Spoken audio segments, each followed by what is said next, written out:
Incremental greetings. Let's continue the Supermemo Course, the Pleasurable expansion.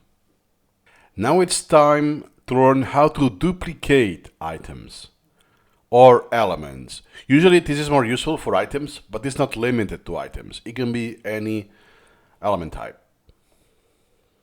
And this duplicate. Okay, this is an interesting one. And we're gonna duplicate this, Alt D. You can see the duplicate. It will have written on it duplicate. Yes, by default, the title, you remember we had a specific video how the title behaves. Something that was taken out of that video that is quite, that now we will cover, is those tiny details. So when you duplicate, the duplicate element has duplicate, colon, and the same name. So you know that, hey, it's not the same element. If you use decompose, you will have the same thing. This suffix in the title. Nice. An important thing, when you do duplicate, you're now actually in the duplicate. But if you duplicate once again, you get the same title then. So the two copies have exactly the same title. But the selection is here. But if I click on content, which highlights my position in the knowledge tree, is there. Okay? Again, not the best timing to get rid of the screencast. So what happened? Let me see. Let me do it so it's more obvious. Okay. So let's say that I have this. Remember everything you will ever learn. Surrender to this algorithm. Then, remember that Control D dismisses the element. We want Alt D instead. And here you go, you have the duplicate. But where am I? Remember, the knowledge tree or the contents window, in this case, is no longer updated. The highlight is now on the original, that now is apparent. But if I see my ancestors window, the ancestors window is making the child, the duplicate, as the active one. So now I have a mismatch. The ancestors and the contents window are out of sync.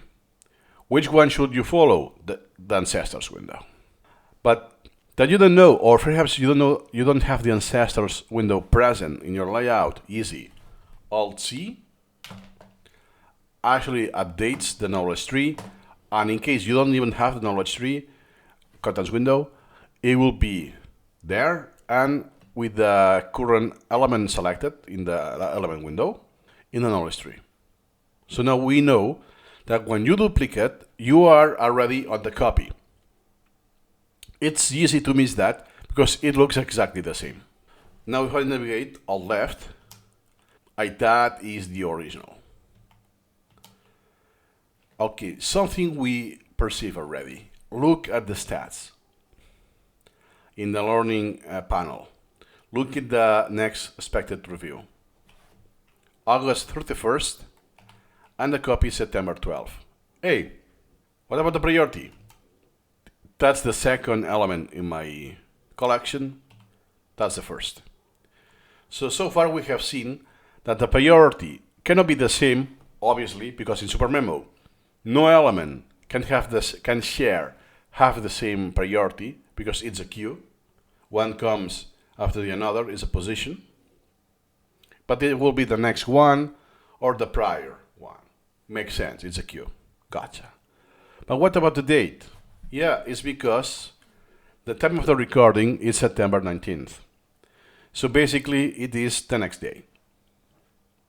It doesn't copy the history, by the way, it doesn't copy the history. So if you have reviewed this element or did repetitions, if it's an item, it won't be there.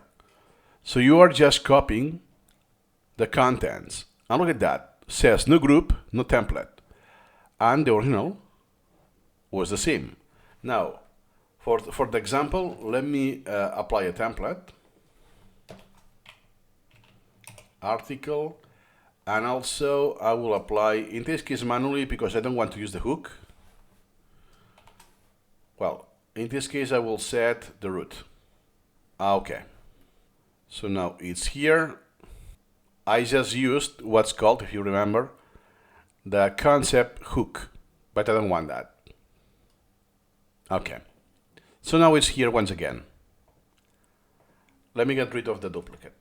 Now I have the article template and the concept. If I now duplicate this, Alt-D, the duplicate is already there. Remember, hey, it carries over.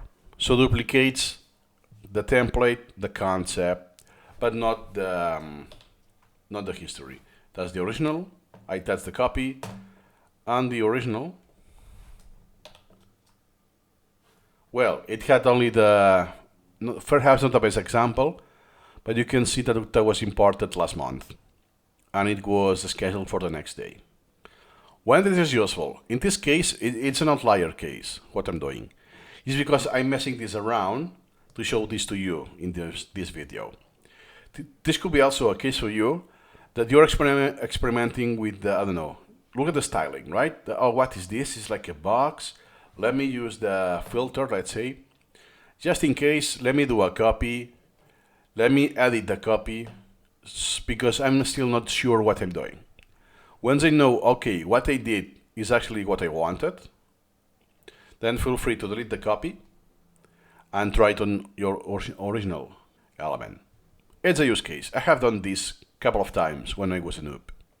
See you in the next video.